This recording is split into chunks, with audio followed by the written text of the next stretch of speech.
And basically it's never been documented, right? And that somehow, we're sort of like we're escaping from the history or the herstory of that time. And so part of my political work is to continuously assert the names and the work of Black, lesbian, and gay poets, and say that there's a legacy within this city of our organizing, right? And one of the things, they say that like Black queers are not political or like whatever because we don't get arrested in the same way. And a lot of that was because we couldn't afford to get arrested in the same way, right? And so, basically, I mean, we have like what's happened with Trayvon and like, the whole thing. And it's like, we can't like leave our jobs and go out and like, you can't have a Black person with a record. So so basically, the way that we handled that was through language, and so there was a real literary, movement. So your silence will not protect you. Literally became like silence equals death, right?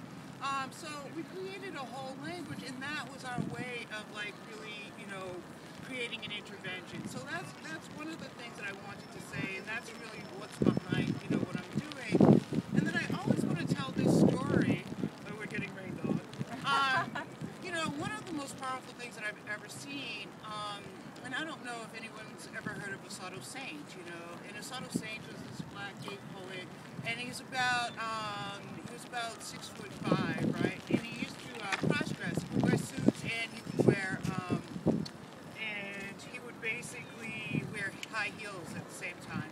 And this was during a time in the 90s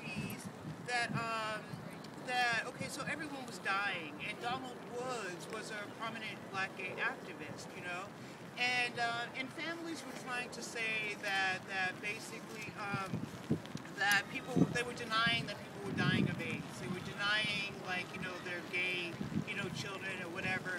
And so there was a huge funeral in New York City, and it was a funeral of Donald Woods, and it was packed with Black gays and Latinos and activists and poets, because Donald Woods was a big poet. And basically, one of the most powerful interventions that I ever saw was, so the family was trying to bury Donald in a lie and to say that he wasn't an activist, to say that he hadn't made all these contributions.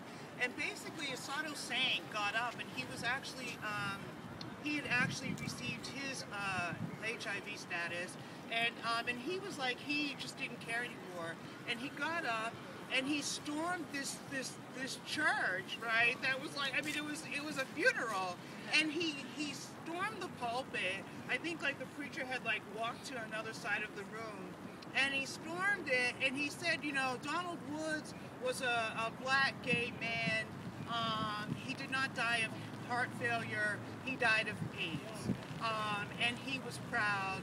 And and if you agree with me, stand up. And so, like, half of the church like stood up, right? And so that was like one of the greatest like interventions that I've ever seen in my life. And so I always want, and I mean, again, something that goes undocumented.